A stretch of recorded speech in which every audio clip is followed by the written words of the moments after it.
The Indian Army is ready and capable to face all current and future security challenges facing India. Indian Army Chief General Upendra Dwivedi said on Monday, a day after he assumed charge of the 1.3 million strong force. General Dwivedi said that ensuring synergy among the Army, Air Force and the Navy would be one of his top priorities.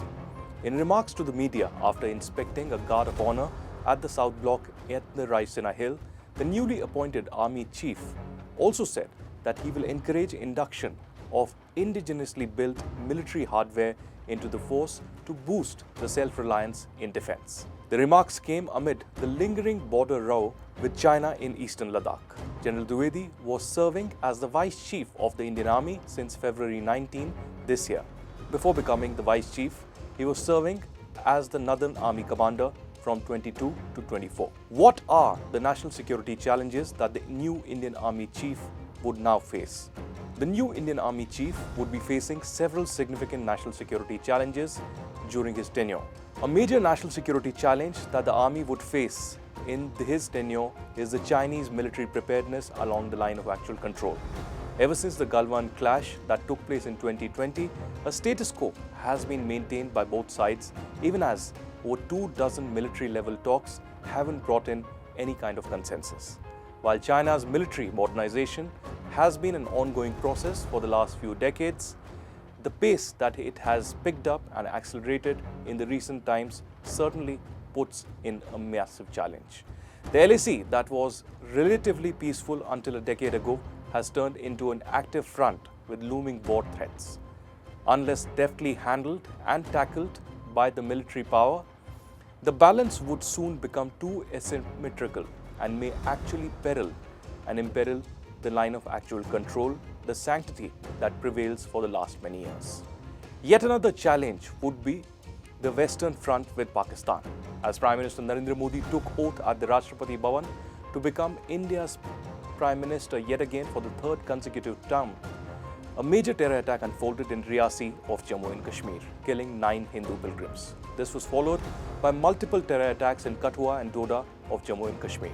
While a ceasefire is in place between India and Pakistan since last 3 years, the Pakistan army seems to be frustrated with relative peace in Jammu and Kashmir and after the nullification of Article 370, and would want to unleash a fresh proxy war in the region.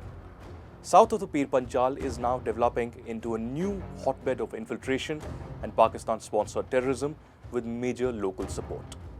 As part of the defense reforms, yet another major challenge would be to bring in theaterization of commands across India. While the Indian Army, Navy and the Air Force have their own independent commands across the country, the new theatre commands would be solely responsible and integrated for planning and execution. The theaterization will see the creation of a unified theatre commands within the Indian Armed Forces instead of the individual ones that exist at present. This would prepare India's armed forces into next orbit of military preparedness and war fighting. The Chief of the Defence Staff, General Anil Chauhan, had recently said that the creation of such commands will separate the operational function from the functions of the raise, train, sustain and other administrative functions, and will also give greater focus in the operational commanding zone in matters of security. India's ruling Bharatiya Janata Party government has also made a commitment to theaterization in its election manifesto.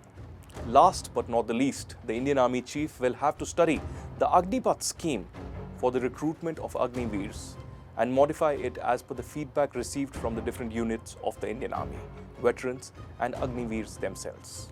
Agnipath scheme was implemented in 22 to enable a youth profile of the armed forces. It allows patriotic and motivated youth to serve in the armed forces for a period of 4 years. Not more than 25% of the retiring batch of Agniveers are till now retained in the armed forces. There has been a growing resentment with massive demands for percentage of intake in the armed forces to be increased. Reports now indicate that the Indian Army has ordered an internal survey to study the Agnipath scheme and recommend changes and modifications to the government later this year.